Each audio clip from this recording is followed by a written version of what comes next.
Good morning, sir. Good morning. Good morning, sir. Good morning. Good morning, sir. Good morning.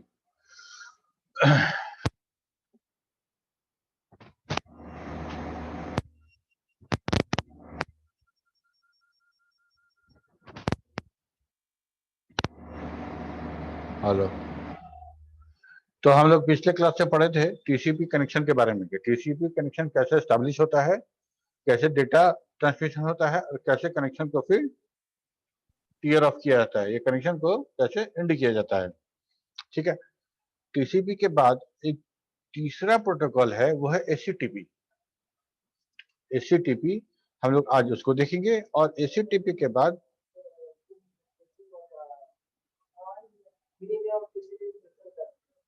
Three way handshaking. अच्छा, three way handshaking समझ में नहीं आया क्या किसी को?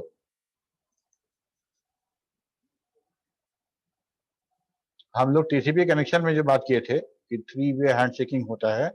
कनेक्शन मतलब सिन वाला जो बिट था वो भेजेंगे ऑन करके और उसको एक्नॉलेज करेगा सर्वर, तो उसमें भी हमारा एचडीके फ्लैग ऑन रहेगा सिन के साथ साथ, और वापस फिर हम उसको एक्नॉलेज करेंगे, उसमें सिर्फ एचडीके फ्लैग ऑन रहेगा। ये तीन वे का जो ट्रांसमिशन है वो समझ में आया कि नहीं आया? आया सर। क्या नीतीश, कच के बोलो। तो ये वीडियो है ना, वीडियो देख लेना ना, यूट्यूब पे है, देख लेना, एकदम समझ में आ जाएगा। नहीं समझ में आने वाली बात नहीं, बहुत आसान सा है, देख लेना, वीडियो देख लो, नहीं समझ में आया तो फिर बात करना, हम समझा देंगे। ठीक है, ठीक है, बहुत सिंपल है, उसमें वैसा नहीं समझ में आने वाली कोई बात नहीं है। अगर क्लास छूटा है तो एक बार क्लास सारा वीडियो यूट्यूब पे है, देख लो एक बार। उसके बाद अगर समझ में नहीं आए तो हम लोग फिर से डिस्कस कर देंगे। ओके,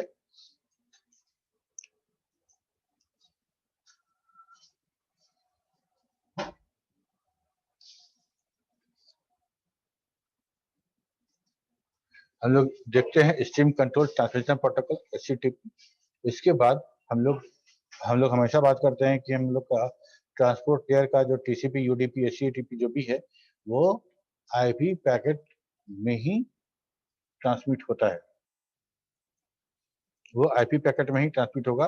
तो आईपी का जो प्रोटोकॉल है वो भी हम देखेंगे उसके बाद।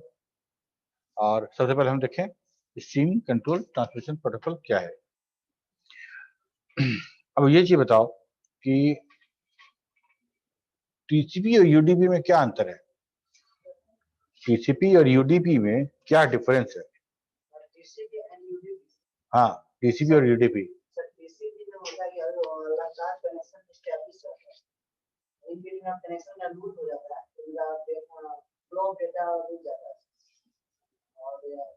क्या होता है कि विदाउट कनेक्शन आपको कनेक्शन लेस होता है, जैसे मतलब कोई मतलब सेंड या रिसीवर के बीच अभी नॉलेजमेंट नहीं रहता है कि मतलब आएगा कि नहीं आएगा, मतलब अचानक आता है देखते तो मेरा आया। फॉर एग्जांपल जैसे हम देख रहे हैं व्हाट्सएप। ठीक, नेहा तुम बोलो। टीसीपी यूडीपी में क्या डिफरेंस है?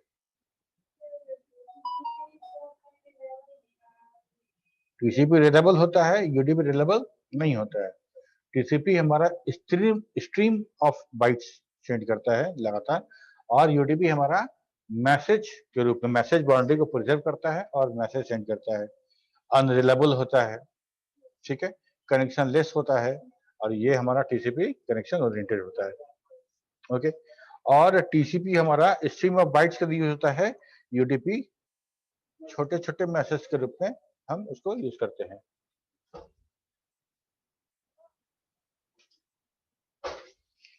ओके, तो एचटीटीपी में सॉरी टीसीपी में और यूडीपी में जो जो अच्छा चीज था, जो अच्छा चीज था, जो बढ़िया था, उस चीज को हम लोग लिए, कुछ टीसीपी से लिए, कुछ यूडीपी से लिए, और दोनों मिला के हम लोगों ने एससीटीपी बना दिया, stream control transmission protocol.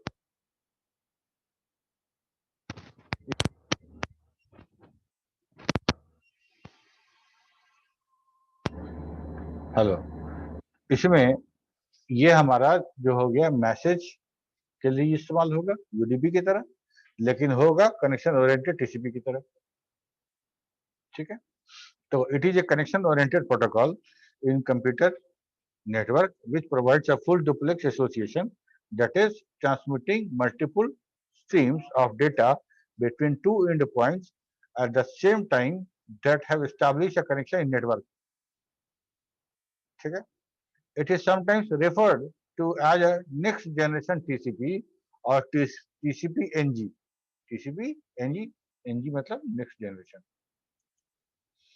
HTTP makes it easier to support telephonic conversation on the internet. Our telephonic conversation requires transmitting of voice along with other data at the same time on both ends. HTTP protocol make it easier to establish a reliable connection. HTTP is a standard protocol and is developed by Internet Engineering Task Force, the IETF, and HTTP combines the best feature of UDP and TCP. ठीक है, HTTP combines the best feature of UDP and HTTP. HTTP UDP और TCP का जो अच्छा जो उसका characteristic था उसको यूज करके HTTP बना दिए। ठीक है, क्या क्या कैरेक्टरिस्टिक है HTTP का, क्या क्या विशेषता है HTTP का, स्ट्रीम कंट्रोल ट्रांसमिटर प्रोटोकॉल का। रिलायबल है, TCP से रिलायबिलिटी ये बोरो किया तो रिलायबल है। क्योंकि क्यों रिलायबल है कि कनेक्शन ओरिएंटेड है, कनेक्शन एस्टैब्लिश करेगा तब डेटा सेंड करेगा। ठीक है, the HTTP is a connection oriented protocol similar to TCP but provides message oriented data transfer similar to UDP. ये मैसेज की बाउंड्री को प्रिजर्व करेगा, TCP प्रिजर्व नहीं करता था, TCP stream of bytes set करता था, ये मैसेज के बाउंड्री को प्रिजर्व करेगा। मतलब मैसेज कहाँ शुरू हो रहा है कहाँ एंड हो रहा है वो मैसेज ओरिएंटेड है ये प्रोटोकॉल।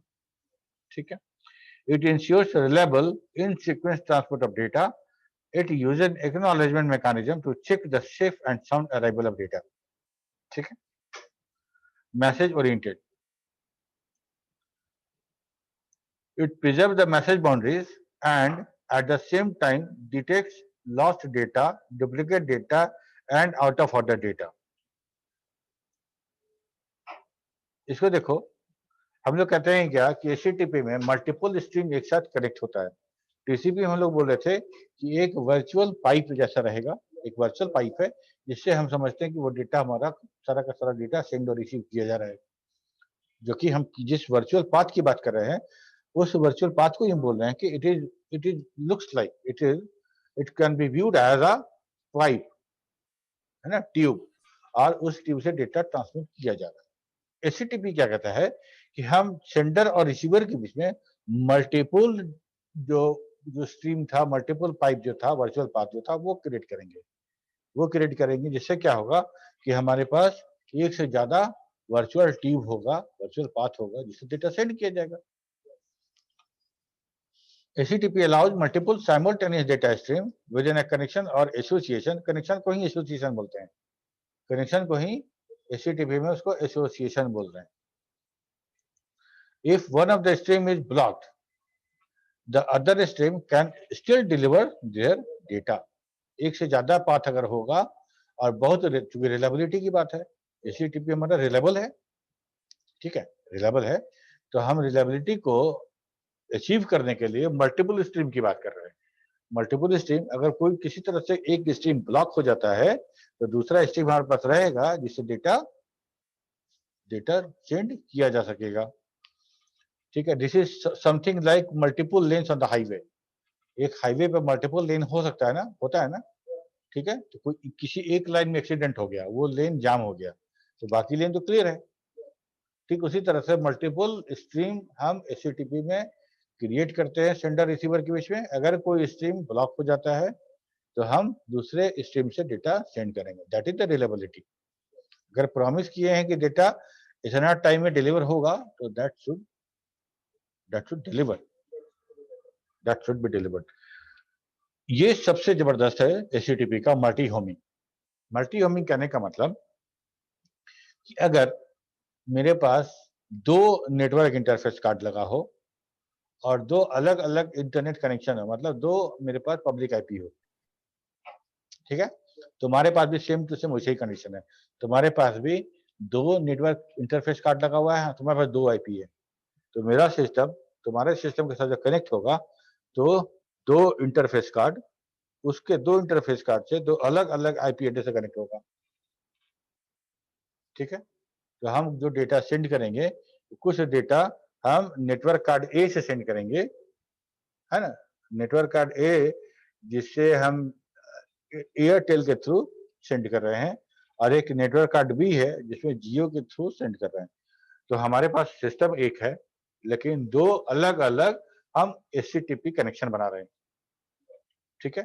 मल्टी होमिंग अलग है, सॉरी, हाँ, मल्टी होमिंग और मल्टी स्ट्रीम दोनों अलग अलग है। हम एक कनेक्शन में मल्टी स्ट्रीम की बात कर रहे हैं, लेकिन यहाँ दो अलग अलग कनेक्शन ही स्टैब्लिश कर रहे हैं। तो ये मल्टी होमिंग हमको इस बात के लिए अलाउ करता है कि आप इस तरह का डेटा सेंड कर सकते हैं, ठीक है। A multi-homed host means a host which is connected to more than one physical address with the multiple IP addresses. A HTTP association supports multi-homing service. The sending and receiving host can define multiple IP address in each end for an association. In this fault tolerant approach, fault tolerance मतलब क्या? कि अगर किसी तरह कुछ fault होगा तो हमारा डेटा कम्युनिकेशन बाधित नहीं होगा, वो हमारा डिस्टर्ब नहीं होगा, वो कंटिन्यू डेटा सेंड कर पाएगा, जहाँ माइनर फॉल्ट होगा उसको टॉलरेट कर सकते हैं, टॉलरेट कर लेगा।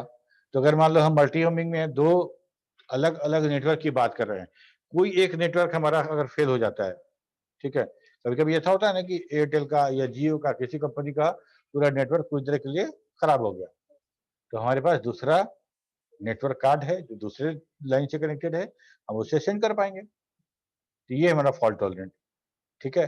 In this fault tolerant approach, when one path fails, another interface can be used for the data delivery without interruption. This fault tolerant feature is very helpful when we are sending and receiving a real-time payload such as internet telephony. उस तरह का real time data जिसको हमको कम time में send करना है, ठीक है। तो इस तरह का प्रोटोकॉल यूज होगा उसमें।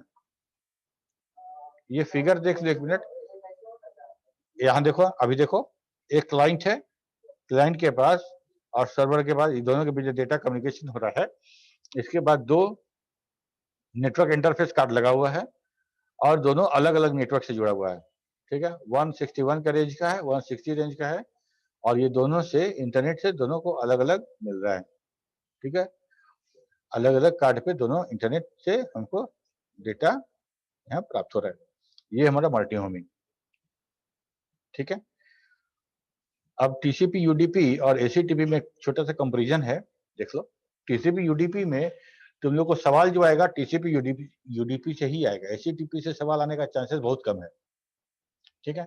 एचटीटीपी जानो जरूर, छोड़ने के लिए तो नहीं कह सकते हैं कि छोड़ के जाओ, लेकिन एचटीटीपी को पढ़ो और टीसीपी यूडीपी पे अच्छे से प्रिपरेशन करना। What is TCP, what is UDP तो सवाल आएगा ही, दोनों के बीच का डिफरेंस भी पूछता है, what is difference between TCP and UDP. तो एक ये वाला जो है देखो वैसा ही है, हम लोगों ने कंपेयर किया है रिलायबिलिटी के को लेके कि टीसीपी हमारा रिलायबल है, यूडीपी अनरिलायबल है और एचटीटीपी भी रिलायबल है, ठीक है। नीतीश दोनों चल रहा है क्या? ये वाला ऑफ कर दो।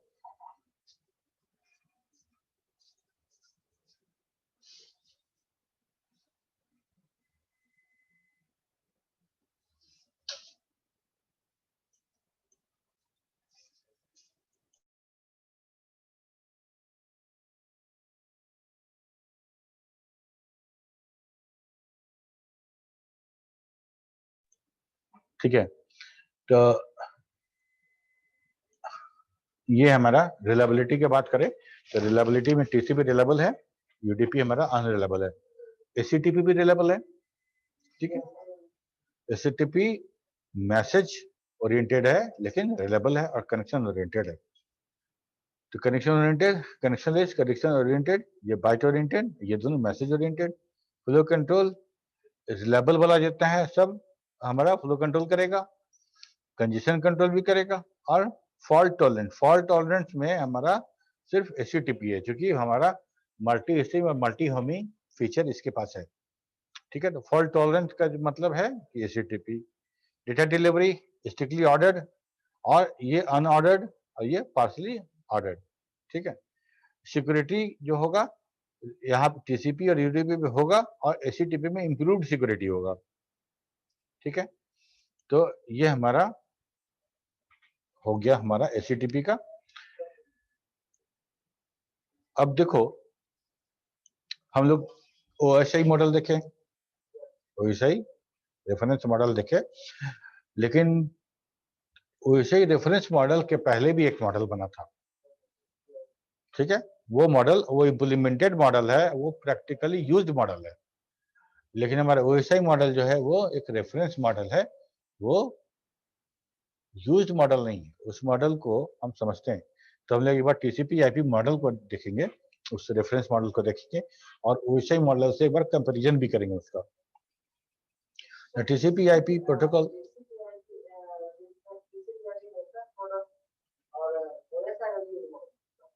ओएसआई ओएसआई मॉडल नहीं, TCP IP model use model है। सबसे पहले टीसीपी आईपी मॉडल ही बना था, ARPANET की बात हो रही थी।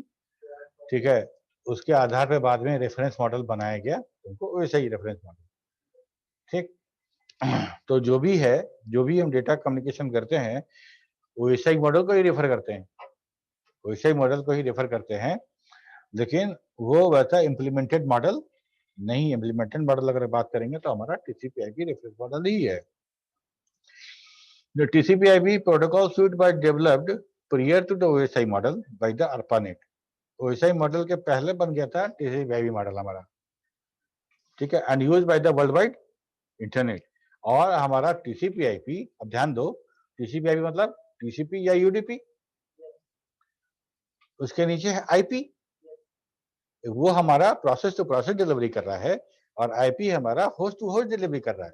ये दोनों अगर मिला दें, TCP/IP कर दें, TCP transport layer, IP network layer, TCP/IP दोनों कंबाइन रहेगा, तो ये हमारा इंटरनेट का काम करेगा ना। इंटरनेट का जितना ट्रांसमिशन जो हो रहा है इसी आधार पे हो रहा है, no doubt. Data link layer का भी उसमें हाथ है, क्योंकि राउटर टू राउटर जो इंटरमीडियरी नोड पे जो ट्रांसमिट कर रहे हैं, that is by data link layer,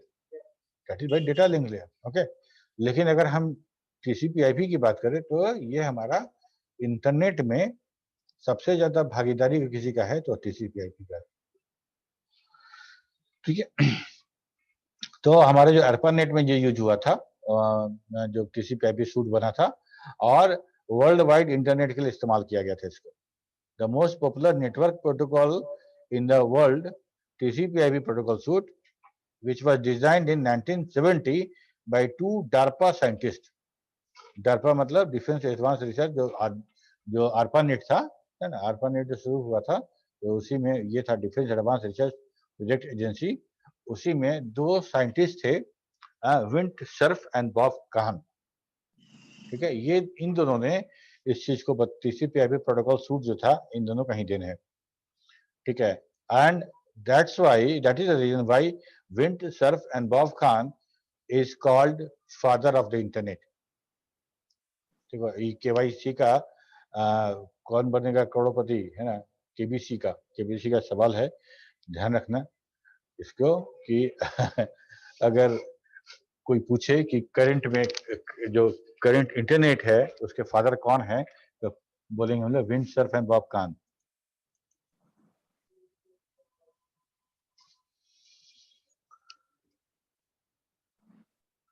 देखो, हाँ, for the fault tolerance it is correct, है ना. Fault tolerance that is HTTP is better than TCP and UDP.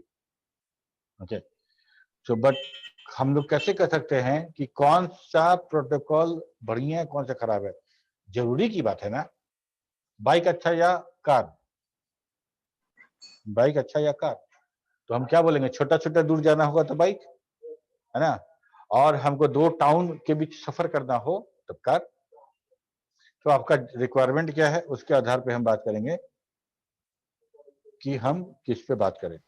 Overall TCP is better because अगर हम एक कंटिन्यूअस सिस्टम की बात करें, कंटिन्यूअस हम बात करें, हम यूट्यूब पे वीडियो देख रहे हैं या कोई फाइल डाउनलोड कर रहे हैं, कंटिन्यूअस स्ट्रीम फ्लो हो रहा है, ठीक है, उसके लिए टीसीपी जिम्मेदार है.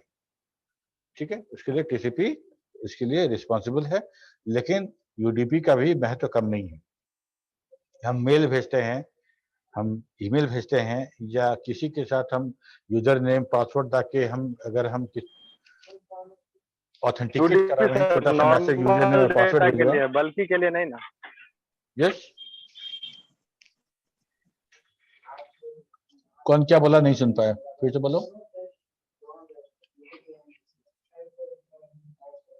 सर यूडीपी तो स्मॉल डेटा सेंड करने के लिए होता है, वो बल्कि के लिए यूज नहीं होता. बल्कि के लिए तो टीसीपी यूज करते हैं. बिल्कुल बिल्कुल, हाँ यही बात करें. टीसीपी हमेशा स्ट्रीम डेटा के लिए. तो वो याद है जब हम टीसीपी का कनेक्शन हम लोग समझे थे उसमें बाइट्स की बात कर रहे थे, उसमें हम फ्रेम मैसेज पैकेट सब की बात नहीं कर रहे थे कि 1000 बाइट भेजा एक बार में, ये जो सर्वर भेजा वो 2000 बाइट भेजा, हर के सीक्वेंस नंबर अलग अलग रखे हुए थे. ठीक है, उसके आधार पर बात हो रहा था. उसमें हम ये नहीं बात कर रहे थे कि पैकेट नंबर 1 पैकेट नंबर 2. ठीक है, जब हम लोग डेटा फ्लो कंट्रोल कर रहे थे तो जो हम प्रोटोकॉल स्लाइडिंग विंडो और ये सब जो बात कर रहे थे ना फ्लो कंट्रोल के बारे में डेटा लिंक लेयर पे, तो उसमें हम लोग फ्रेम की बात कर रहे थे. और यहाँ पे जब हम बात करते हैं, यहाँ पे बात करते हैं तो सब बाइट ओरिएंटेड बात करते हैं. ओके, तो दोनों प्रोटोकॉल है. और लगातार जब ह्यूज डेटा होगा, स्ट्रीम ऑफ बाइट्स होगा, तब टीसीपी. और छोटा छोटा data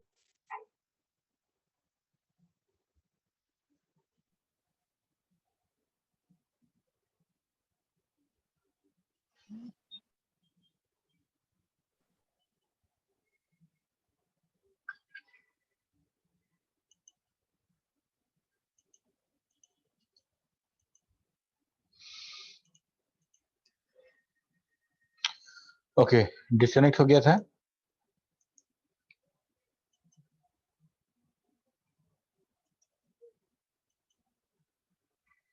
yes Debashish.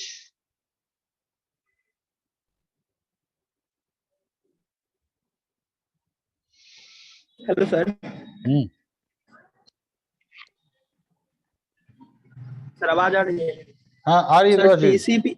Hello sir. Sir TCP में सर चार कंसेप्चुअल लेवल था सर. एप्लीकेशन, ट्रांसपोर्ट, नेटवर्क और नेटवर्क इंटरफेस कार्ड. सर उस 4 लेयर को सर ओएसआई में सर रेफरेंस कर दिया गया, 7 लेयर बना गया. मेरा क्वेश्चन सर ये है कि ऐसा क्या जरूरत पड़ा कि जैसे कि एप्लीकेशन लेयर को सर ओएसआई में सर एप्लीकेशन पेनिट्रेशन और सेशन लेयर में वहां पर बांटा गया है. हाँ बता रहे हैं, अभी हम जस्ट स्टार्ट किए हैं. नेटवर्क इंटरफेस को सर करने तो डाटा लिंक बताएंगे. और फिजिकल लेयर में. हेलो, वहां पहुंचेंगे तो बात करेंगे हम लोग. ठीक है, जस्ट स्टार्ट किए हैं. ठीक है, तो टीसीपी आईपी रेफरेंस मॉडल ये कब शुरू हुआ था? तो 1970 में 2 जो डरपर साइंटिस्ट थे, विंडसर्फ और बॉब काहन के थ्रू, इनको हम मौजूदा इंटरनेट का फादर ऑफ द इंटरनेट भी कहते हैं. TCP/IP was developed in 1970 and adopted as a protocol standard for the ARPANET, the predecessor to the internet in 1983. 1983 में इसको यूज किया जाने लगा. ARPANET ARPANET का जो अपना इंटरनेट था, अपना जो उनका नेटवर्क था, उसके लिए इसको इस्तेमाल करने लगे. यही ARPANET बाद में इंटरनेट हुआ. इंटरनेट का जो प्रेडिसेसर बोलते हैं. ओके, उन्होंने जो बनाया था TCP/IP जो बना था, उसमें उन्होंने एक एप्लीकेशन की बात की थी. एक एप्लीकेशन लेयर होगा, एक ट्रांसपोर्ट लेयर होगा, एक नेटवर्क लेयर होगा और एक लेयर होगा जो नेटवर्क इंटरफेस लेयर होगा, और या तो बोलते हैं होस्ट टू नेटवर्क लेयर होगा. एक लेयर ऐसा होगा. ठीक है, तो इस चीज को, ये लेयर था हमारा TCP/IP कंसेप्चुअल लेयर था। इस लेयर को यूज करके उन्होंने नेटवर्क सेंड किया था। ठीक है, तो नेटवर्क इंटरफेस लेयर जो था, ये वाला लेयर सबसे बड़ा लेयर, अगर इसको हम OSI से कंपेयर करते हैं तो नेटवर्क इंटरफेस में data link layer and physical layer दोनों था। ठीक है, तो network interface layer at this layer TCP/IP does not define any specific protocol। कोई स्पेसिफिक प्रोटोकॉल TCP/IP की तरफ नहीं था। वो जो उस लेयर पे जो प्रोटोकॉल काम कर रहा था वही उस लेयर का अपना प्रोटोकॉल था। TCP/IP का कोई प्रोटोकॉल वहां पे नहीं था। It supports all the standard and proprietary protocols। A network in a TCP/IP internetwork can be local area network or the wide area network, दोनों हो सकता था। This TCP/IP layer is also called network access layer or host to network layer। ठीक है, ये था पहला layer. इसके बाद था network layer. At the network layer or the internet layer, TCP/IP support the internet working protocol IP, internet protocol। It uses it use 4 supporting protocol ARP, RARP, ICMP and IGMP। ये 4 protocol है support जो हमारा network layer पे काम करता है IP के सहयोग में। ठीक है, बात करेंगे इसके बारे में भी। उसके बाद है ट्रांसपोर्ट लेयर। ट्रांसपोर्ट लेयर क्या करता है? Traditionally the transport layer was represented in the TCP/IP by 2 protocol, that is TCP और UDP। IP is a host-to-host protocol, meaning that it can deliver a packet from one physical device to another। And UDP and TCP are a transport layer protocol responsible for deliver the message from process to process। ठीक है,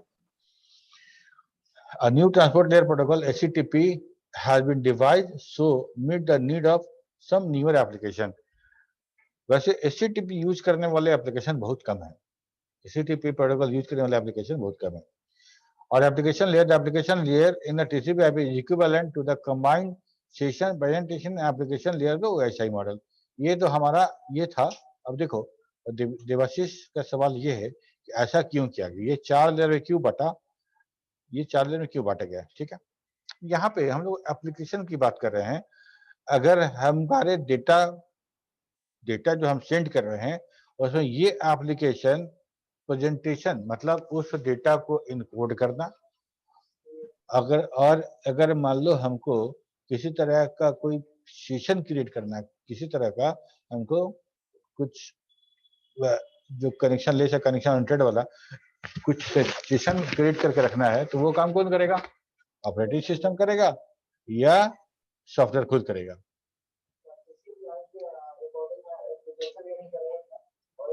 बिल्कुल। तो अगर ये data TCP/IP reference model पे अगर हम data send कर रहे हैं और वो डेटा सेंड हो रहा है, वो डेटा ट्रांसमिट हो रहा है, तो इसका मतलब है कि ये तीनों काम इंटरनली यहाँ हो रहा होगा ना। एप्लीकेशन में हमारा एक इंटरफेस लेयर होगा जहाँ पे यूजर्स इंटरफेस करेंगे, दूसरा लेयर होगा उस डेटा को, उस इनपुटेड डेटा को इनकोड कर रहा होगा ना, उस इनकोड कर रहा होगा, चाहे वो ABC या DIC यूज करे, ASCII यूज करे या यूनिकोड कैरेक्टर, किसी न किसी तरह से उसको इनकोड कर रहा होगा। इनकोड ही नहीं कर रहा होगा, इनकोड करने के बाद उसको कंप्रेस भी कर रहा होगा ताकि हम कम बैंडविड्थ लेके हम ज्यादा डेटा भेज पाए। इस तरह का सारा काम वहां पे हो रहा होगा प्रेजेंटेशन लेयर पे। सेशन लेयर पे हम क्या कर रहे होंगे कि हम सेशन मेंटेन कर रहे होंगे। हम किसी सर्वर और क्लाइंट के बीच में अगर कनेक्शन हो रहा है तो हम सेशन मेंटेन कर रहे हैं। ये सारा का सारा काम हो रहा होगा। ये इम्प्लीमेंटेड मॉडल है, नो डाउट। ठीक है, ये इम्प्लीमेंटेड मॉडल है, नो डाउट। लेकिन इस इम्प्लीमेंटेड मॉडल को अगर हमको किसी को समझाना है, किसी को बताना है, तो हमको क्या यूज करना पड़ेगा? OSI reference model. इसमें बहुत सारा मॉडल जो था वो हिडन था, एब्स्ट्रैक्ट था। इसका मतलब ये नहीं है कि उसका यूज नहीं था, वो लेयर वहां पे नहीं था, दैट इज नॉट राइट। वो लेयर था, लेकिन इस सबको एक साथ, क्योंकि ये तीनों पार्ट तो एप्लीकेशन का है, तीनों पार्ट, पहला ऊपर से देखोगे 3 पार्ट, तो वो तो एप्लीकेशन का ना है। वो सारे एप्लीकेशन का अपना प्रेजेंटेशन लेयर होगा, अपना एप्लीकेशन होगा और अपना सेशन होगा। ठीक है, तो वो तीनों अलग अलग करके हम लोगों ने दिखाया ओएसआई रेफरेंस मॉडल में। ओएसआई रेफरेंस मॉडल एक बेंचमार्क है, एक बेंचमार्क है कि हमारा नेटवर्क कैसे काम करेगा। ठीक है, डेटा लिंक लेयर और फिजिकल लेयर, यहाँ पे भी देखो बात करते हैं, यहाँ भी हमारा सिर्फ एक लेयर इसके बारे में दिया गया है, मतलब यहाँ पे भी सारा का सारा इंफॉर्मेशन रिवील नहीं किया गया है कि डेटा लिंक लेयर वाला और फिजिकल लेयर वाला काम कैसे हो रहा होगा। ठीक है, तो हम यहाँ पे बात किए कि भाई नेटवर्क लेयर तो ठीक है, नेटवर्क लेयर तो हमको नेटवर्क पे भेज दिया, उस मशीन पे भेज दिया, ट्रांसपोर्ट लेयर उसको उस रनिंग एप्लीकेशन में भेज दिया, यहाँ तक तो बात समझ में आता है। लेकिन हॉप टू हॉप कैसे हुआ, सिग्नल हमारा जो फिजिकल मीडिया पे गया वो कैसे इनकोड हुआ, ये सारा का सारा टीसीपी/आईपी हमको एक्सप्लेन नहीं कर रहा था, इसीलिए हमको ये रेफरेंस मॉडल बनाना पड़ा। ठीक है देवाशीष? Yes, sir. ठीक है ना? ओके,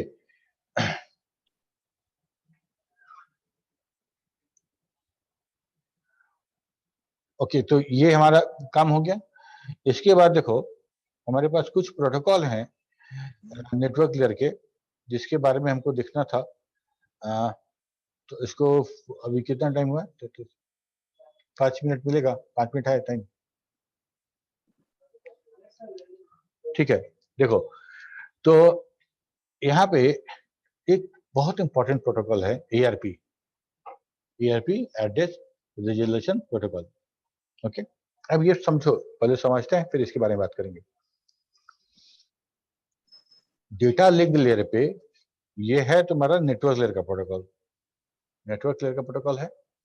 अब समझो इस बात को कि नेटवर्क लेयर पे आईपी एड्रेस की बात करते हैं। अगर हम राउटर्स की बात करें, सारा राउटर्स में जो राउटिंग टेबल होगा, तो हर नोड को जो ABCD करके हम लिखते थे, वो कैसे लिखता होगा? उसका आईपी एड्रेस लिखेगा। तो हमारे राउटिंग टेबल में सारे राउटर्स का आईपी एड्रेस होगा। यहाँ तक क्लियर है? अब जैसे मान लो हम राउटर हैं, तुम लोग भी सब राउटर हो, यू ऑल आर राउटर्स। हम लोग राउटर से कनेक्शन है, किसी तरह का एक पार्शियल मिस्ड जैसा टोपोलॉजी है। अब हमारे पास कोई पैकेट आएगा, हमारे पास कोई पैकेट आया और हम उस पैकेट को, जब हम उस पैकेट के आईपी एड्रेस को, डेस्टिनेशन आईपी एड्रेस को हम देखे, तो हमको लगा कि नहीं, ये नीतीश वाले लाइन में जाएगा, नीतीश वाले लाइन पे, इस लाइन पे इसको भेजना है। ओके, लेकिन हम जब ये जो भेजने का काम है, ये डेटा लिंक लेयर करेगा। ये काम कौन करेगा?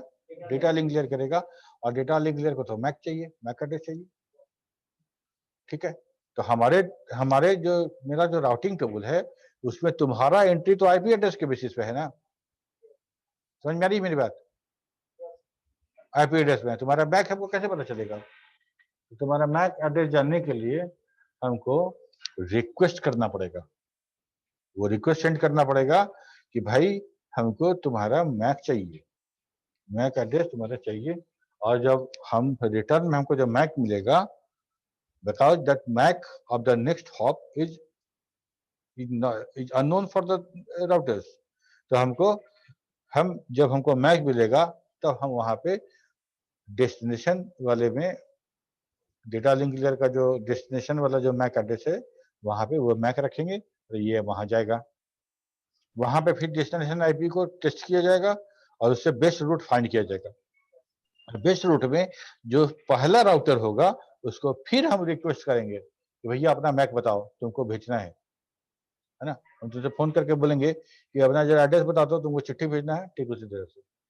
ठीक है, तो ये फिर उसको बोलेगा और वहां से फिर मैक मिलेगा, और मैक हम रखेंगे उसमें, अपडेट करेंगे, तो फिर डेटा जाएंगे। ठीक है, तो जब हर हॉप पे जाएगा, हर हॉप वाला जो है वो अगले हॉप का मैक मांगेगा, बगैर मैक के जाएगा नहीं। ठीक, तो यही हमारा ARP एड्रेस रिजोल्यूशन प्रोटोकॉल, यही ARP प्रोटोकॉल है, जिसके तहत हम किसी हॉप से, किसी डेटा से किसी जो कोई टर्मिनल है, उससे हम उसका MAC address The address resolution protocol ARP is a protocol used by the Internet Protocol IP, specifically IP4, to map IP address to the hardware address which is used by the data link protocol. In order to send a message, sender needs the physical address of the receiver.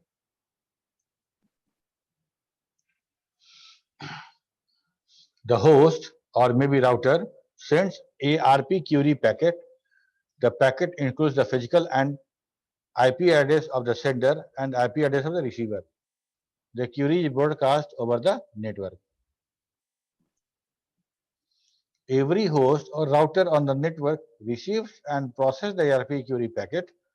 The query packet is issued by all the machines, including routers, and processed by them, but only the main recipient recognizes the IP address and send back an ARP response packet. The response packet contains the recipient IP and the physical address. The packet is sent directly to the host who has sent the query by using the physical address received by the query packet. ठीक है, हमको अब तुमसे Curie करना है तुम्हारे physical address के बारे में. ओके, तो हम क्या करेंगे, एक आईपी पैकेट बनाएंगे. उस आईपी पैकेट में अपना फिजिकल एड्रेस रखेंगे, अपना आईपी एड्रेस रखेंगे, तुम्हारा आईपी एड्रेस रखेंगे डेस्टिनेशन के लिए, और डेस्टिनेशन मैक में 000 रखेंगे.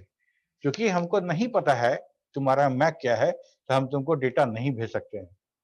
क्लियर? मैक पता होगा तब ना तुमको यूनिक कास्ट जब हम करेंगे, बगैर मैक के तो नहीं करेंगे. बगैर मैक जाने भी अगर हमको डेटा सेंड करना है तो क्या करना पड़ेगा, हमको ब्रॉडकास्ट करना पड़ेगा. ठीक है, ब्रॉडकास्ट करना पड़ेगा. मान लो इस क्लास में हम आए और हमको नहीं पता है, हमको अगर नहीं पता है कि किसका नाम जो है वो नीतीश है, तो हम क्या करेंगे, आके ऐसे ही बोलेंगे, कस के ब्रॉडकास्ट करेंगे कि नीतीश कौन है जी. ठीक है, तो ऐसा करेंगे तो सब सुनेगा. सब सुनेगा तो जो नीतीश होगा वो हाथ उठाएगा कि सर हम हैं. ठीक उसी तरह से यहाँ पे जब हमको अगले होस्ट का हमको उसका हमको नहीं पता है मैक, तो हम क्या करेंगे कि एक एआरपी क्यूरी पैकेट डिजाइन करेंगे और वो एआरपी पैकेट ब्रॉडकास्ट कर देंगे नेटवर्क में. वो सबको मिलेगा, सारे को मिलेगा, और सारा जो मशीन है उस एआरपी पैकेट को प्रोसेस करेगा. और डेस्टिनेशन में अगर मेरा आईपी है, डेस्टिनेशन में उसको अपना आईपी अगर मिलता है, तब समझेगा कि ये पैकेट एआरपी क्यूरी पैकेट मेरे लिए है. ठीक है, अब तब वो उस पैकेट के रिप्लाई में यूनिकास्ट मैसेज भेजेगा उसको जो क्यूरी कर रहा था. उसको क्या भेजेगा, अपना मैक. यूनिकास्ट कैसे करेगा, यूनिकास्ट के लिए तो उसका फिजिकल एड्रेस चाहिए था. तो जब क्यूरी पैकेट किए थे तो अपना मैक लिख के भेजे थे, अपना फिजिकल एड्रेस भेजे थे, तो उसको मेरा फिजिकल एड्रेस उसको पता चल गया, तो वो हमको यूनिकास्ट कर सकता है. मतलब जब हम क्यूरी करेंगे तो that will be the broadcast, और जब उस क्यूरी का जो रिस्पॉन्स मिलेगा वो होगा यूनिकास्ट. क्लियर है? देखो ये सेंडर है, मैक एड्रेस लिखा अपना और अपना आईपी एड्रेस लिखा, sender IP address. Target MAC don't know, target IP know, तो लिख दिया. इसको मिला, सबको मिला, इसको भी मिला. प्रोसेस किया, प्रोसेस करने के बाद सेंडर मैक और सेंडर आईपी को टारगेट मैक टारगेट आईपी में लिख दिया, और सेंडर मैक अपना मैक लिखा और सेंडर आईपी अपना आईपी लिखा. ठीक है, और इसको भेज दिया. जब यहाँ आएगा ये मैसेज जो है रिस्पांस वाला यूनिकास्ट होगा, क्योंकि हमको रिसीवर का मैक पता है. रिसीवर का मैक पता है, यही ना रिसीवर का मैक है.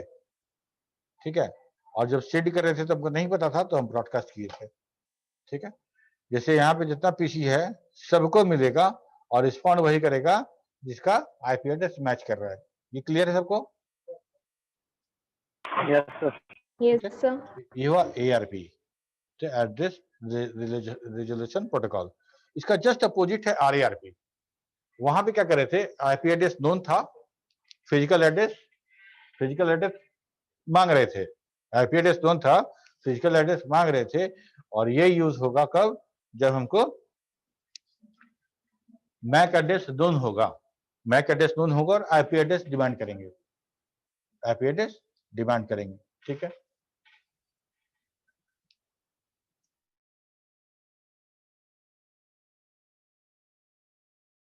अच्छा ठीक है, इसको और बाकी जो और है आईसीएमपी आईजीएमपी अगले क्लास में डिटेल कर देंगे। ठीक है, चलो फिर, ओके, बाय बाय।